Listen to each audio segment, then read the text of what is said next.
when you talked about the pony's arse infused with butterscotch, I was like, yeah, that is camp. Hi everyone, welcome to Poetology. I'm Dan, and this video is an interview with Matt Haigh, who wrote Vampires. And in the interview, we talk about the influence of social media on poetry and poets, 1990s pop culture, and video games. I hope you enjoyed this conversation. I'll see you on the other side. Hi, Matt. Thank you so much for agreeing to do this interview with Poetology. Thanks for asking. I've read your pamphlet, Vampires, and I'd like to ask a few questions about it first. I thought that your poetry plays with gender bending quite a lot and that there's a touch of camp. I was wondering how you developed this aesthetic. With the sort of gender bending thing, I think you're referring to the poem I Am Your Witch, which is quite early on in the book. When I was a child, I was very interested in what would traditionally be boys' toys and girls' toys in equal measure. So I had like Action Man and Batman and X-Men figures and things, but then I also had Barbies and Polly Pockets and stuff. And from a very early age, I just remember my mother being very encouraging of that, and pretty, open-minded about it. And there was no real issue about that. I think the way my mother saw it was that, I was a child, I had a very active imagination, and I was just indulging that imagination, and I wanted to kind of experience everything that was available to me without any limitations. So I think that was the way I was brought up, was very just sort of all encompassing, like just take whatever's out there and use it and play around with it. So yeah, I think it followed through to when I was sort of old enough to go trick-or-treating with my brother and my auntie, and she used to dress me up as a witch because I wanted to be a witch. So it was just done. There was no real problem with it or conversation about it. So it's always come very naturally to me to do that. And I think also it's about putting yourself in the minds or the lives of different characters or different situations. So yeah, I think that's always come very natural to me. The camp thing is interesting because I think it's difficult for us to see our own work. I've not really thought about it before. I can see where you could say like some of my poems are kind of quite kitschy. So there's like in Death magazine, my first collection, there's some books about kind of girls' toys and small playthings, and I like kind of miniatures and frivolous little things. They make me really happy for some reason. So I can see the kitsch in things. I'm not really sure about the camp aspect. I'm not sure what kind of thing are you referring to with that. It might help me kind of picture it, Yeah, for me, I think it was the materiality. So all these objects and very pop objects in some of your poems, and also how colorful some of them are. So it was that just to me suggested a bit of camp, which may not be how you wrote it. But I think Serge Neptune also wrote something about your work using the word camp, right? So maybe I think a few people have said it to me, and I'm kind of like, oh, that's fine. Obviously whatever a reader sees is great, but it's not something that's in my mind when I'm writing. I think I'm a very visual person, and objects and color and vivid things just excite me. So that's kind of where I'm coming to it from my angle, but obviously readers are going to take whatever they want or whatever they feel from it, which is brilliant. Okay, great.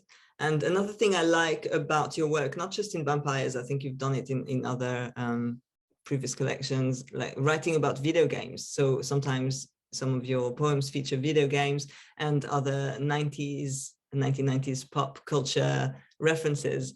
And generally speaking, somehow these are not that prevalent in contemporary poetry, even though I know a few poets actually include that. But that was something that drew me to your work in the first place. And what makes you drawn to those aspects? What makes you want to write about that culture and video games and other similar subjects? It's quite a tricky one, actually. I think with games, I think they're a very unique medium because they're probably the only medium we have where someone creates a world, like a whole world that you can actually interact with and go into. And that world, you know, involves characters and places and colors and sounds and music. And it's like an interactive novel is how I've always thought of them. So, I mean, again, it comes back to sort of the imagination, and they're brilliant for firing up the imagination.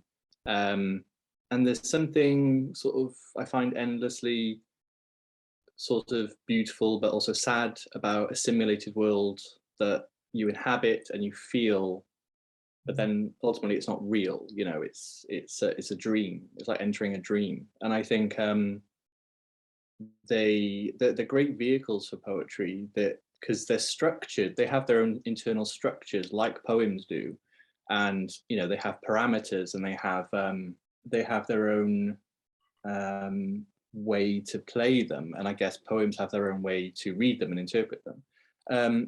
I mean, like, I can only talk about them quite aesthetically. I like the aesthetics of a lot of things, particularly earlier games where the graphics weren't so lifelike. I think now they're trying to make graphics very real, and I don't want real. I want this kind of uncanny valley type thing where, particularly with like the PlayStation 1 era, where they're sort of almost like collaged attempts at people to make them look like people, but obviously they don't. But I like that strangeness about them. But yeah, I tend to think about the aesthetics, but people, I mean, there are people like John Stone who have really written in depth about why games and poetry kind of sit so well together, which I'm not kind of academically minded enough to do. I just feel drawn to them. I think with the 90s in vampires in particular, the 90s sort of pop culture, I mean, one, it's because that's just the time I grew up in. That was my sort of the context of much of my childhood. Also, I think it's quite a unique decade just because it's the last decade before the internet really changed the way people live. And I know that every kind of generation probably has a milestone that changed the way, you know, television and things like that. But I think the internet is so different from those things. It's so all-consuming and overwhelming, and it's really altered the structure of people's lives so much that unless you were around in the 90s to compare it, you know, now to then, you can't quite appreciate how different it was. And it feels to me like the last decade where there was a line between what you'd say in private and what you say publicly. People just say anything now. They don't care. They'll spill their whole lives on the internet. There's no privacy. There's no sense of like, this is for me, this is for the world. And it just feels like a special decade for that reason, I think. So I just wanted to kind of, in one book at least, just immortalize that decade and kind of try and dig into what I remembered about it in particular. Yeah, and as I said, it's kind of the context for the story of vampires, the kind of the growing up and kind of finding myself through other people, I guess. So yeah, it's just quite a unique time in history, I think. Oh, that's fascinating. Yeah, there's something radical, it's true, that happens in the early 2000s when we start to rely on the internet to a much greater degree. Yeah, especially when you can remember a time when the internet was like ridiculed. The internet was mocked as a kind of, oh, it'll never catch on, or oh, it's just for nerds, or online dating is just for nerds. Like it's funny to remember the way the way we used to think about the internet. It's like a plaything. Which is kind of what I still think of it that way. I don't think the internet should be someone's life. I don't think what happens on Twitter is real. I just can't think of it as real.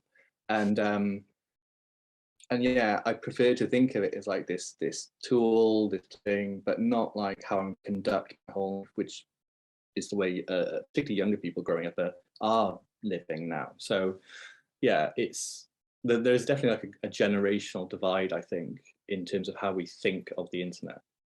Your earlier poetry was heavily influenced by cut-up poetry. And I was wondering if this technique still informs the writing in Vampires. Yeah, the short answer is no. Like there's no cut-up. There's no cut-up in Vampires. I think one thing is that I'm quite a fickle person. So once I've done something once, I kind of just, the flame goes out and I get bored of it. And I want to try something different.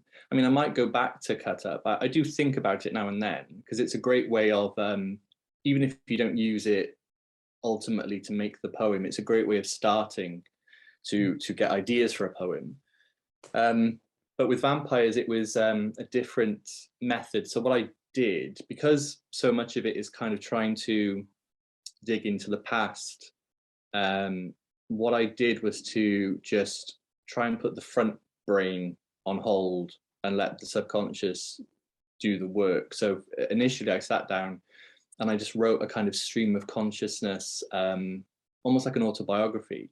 I wanted to just kind of let my subconscious dig up anything it could remember about my childhood, the 90s, the culture at the time, and all these little kind of fragments started to come to the fore, and things that I hadn't thought about for like 25 years suddenly popped into my head. So I did that first, and then I let all of those pages sit for a few months, went back to it, and then started to kind of pull out the parts that I thought could be poems. So yeah, a completely different method to Death Magazine. But I think I might go back to cut up in the future. It just depends on the particular idea, and the medium has to match the idea, kind of thing. Yeah, I'm really intrigued by what you're saying about the medium matching the idea and how you've used different techniques to start writing different collections. And I'm also curious to know why you've returned to the pamphlet format after, because you've have a pamphlet and a collection out already, and yet you decided to go back to the pamphlet format. So is it particularly well suited for the topic that you had in mind? And I was curious to also know how you put Vampires together and chose the title for it. I mean, with pamphlets, I just think it's a small book. Like, it's not like a full collection and a pamphlet. I know that they're needed for kind of marketing purposes, but to me, it's just the length of the book is dictated purely by the idea. So however long the idea needs to run to do service to it is how long the book will be. So, in my mind, I've got 3 books, and some are shorter than others, and that's all it really means to me. So, yeah, I think when you're working through an idea, it naturally comes to an end. It comes to its own natural stop once you've exhausted the idea, I think. And this is quite a short pamphlet, actually. I think it's it's only 17 poems. It's not very long. And most of the poems are like really short as well. And I think those fragments are kind of all I needed to serve the idea. So it's not so much about whether a pamphlet in particular is suited or is a good medium. It's just that if the idea only runs for 20 pages, then it only runs for 20 pages. I think Death Magazine was a full collection, because in the end it it was just the ideas just kept coming and coming, and I couldn't kind of like, you know, I was just on that kind of rush of there's so much coming into my head at the moment. So that's why it was longer and ultimately a full collection. With putting vampires together, I think I've already touched on the kind of method of how I wrote it, but it was there was lots of shuffling around because ultimately it's telling us a particular story. It's telling a story of someone in my life who was very influential and very important and died very young. And they're kind of scattered fragments through the book that kind of say why they died young and what was leading up to that. But I didn't want it to be like I wanted there to be a sort of back and forth in terms of memory and in terms of time, rather than just this linear path. So there was a lot of shuffling around right up until the last minute, because I find ordering a book so difficult. With the title, it was just because I think I was just listening to Bat for Lashes quite a lot, and she has a song called Vampires, which really fit the mood of what I was doing. And also my auntie, whose the book is largely about, loved vampire films. And I think I've said before and said in the book, pretty much one of my earliest memories as a child is my auntie watching The Lost Boys, and I was just kind of like on the carpet, you know, like sat there like watching this film that was way too old for me to watch at the time, and just being traumatized by like these bloody mouthed vampires, and yeah, that really sticking in my head. So that's where the title came from.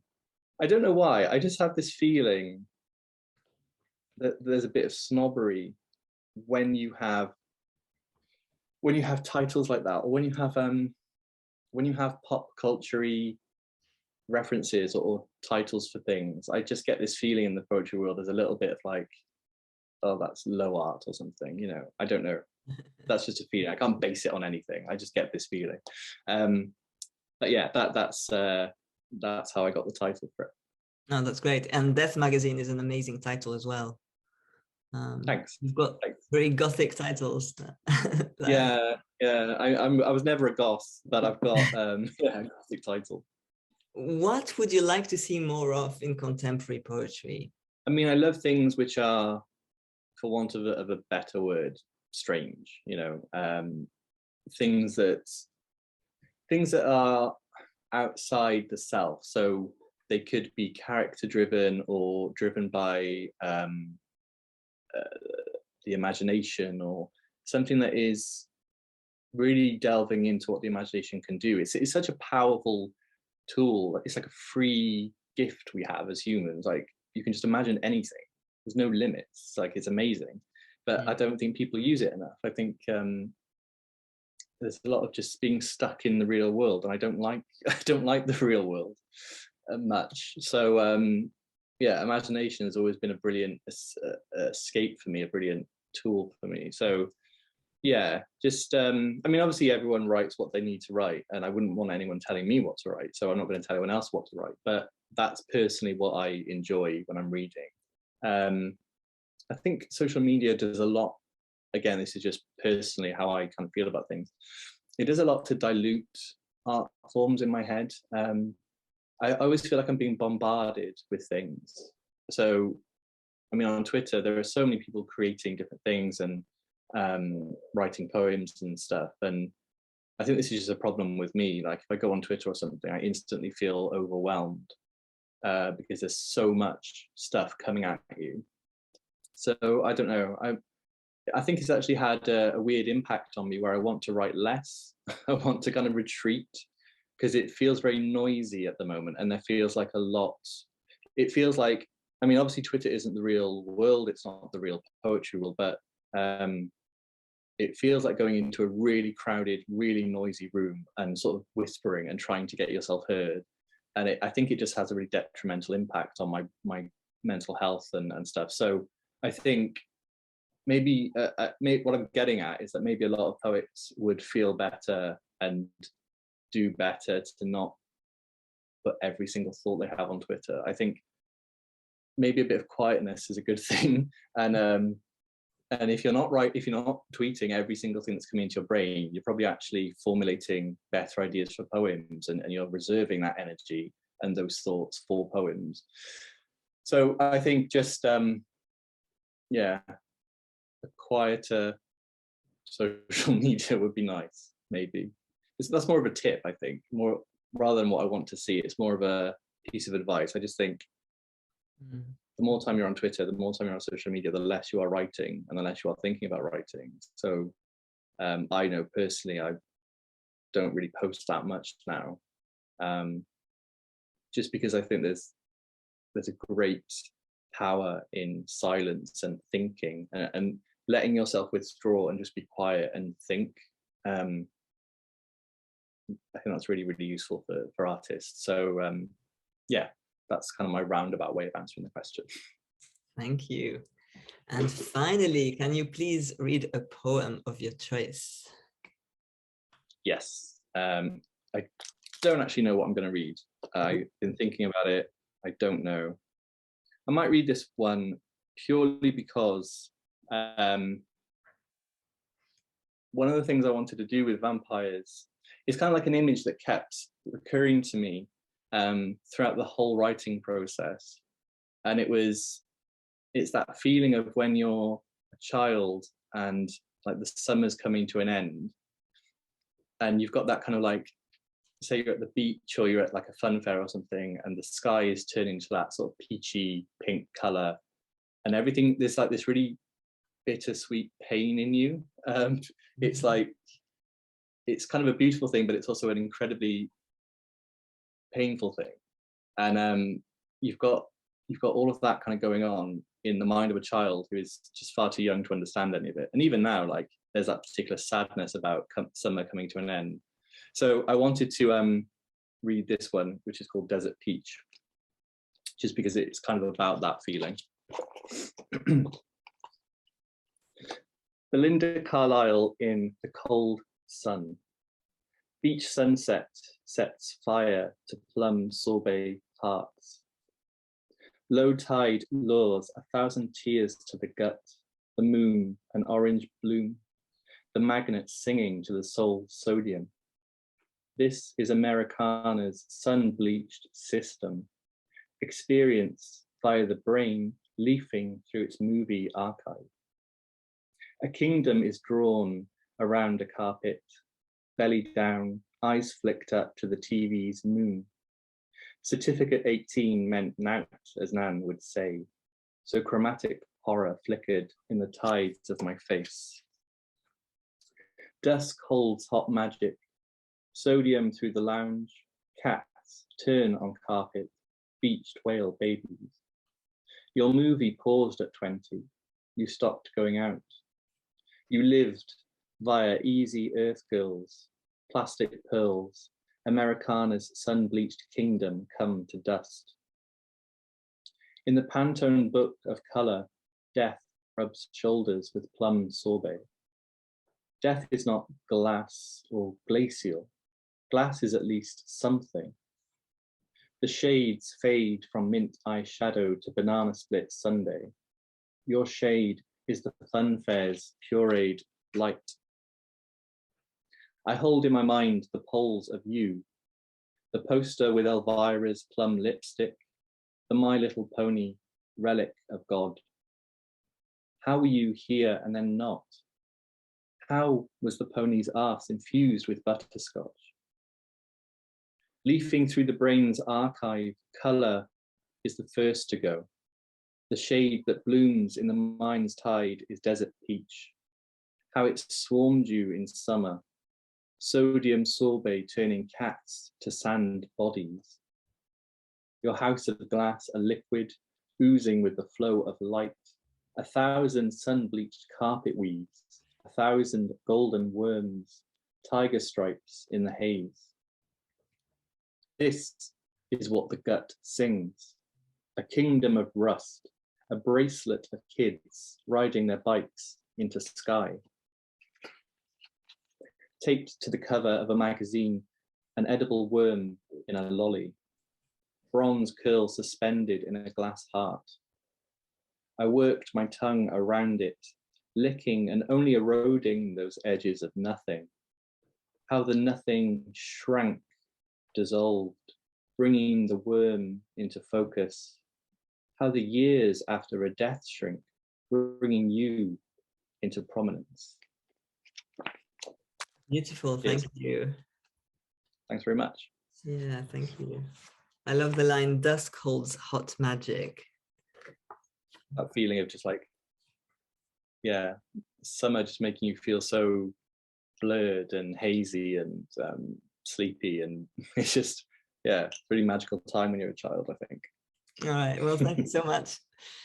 As always, thank you for watching. I hope you had a good time listening to this interview. I will put the details of Vampires below, so you can click on the link and get your own copy. If you like this content, please consider subscribing, and I'm looking forward to seeing you again soon. Bye!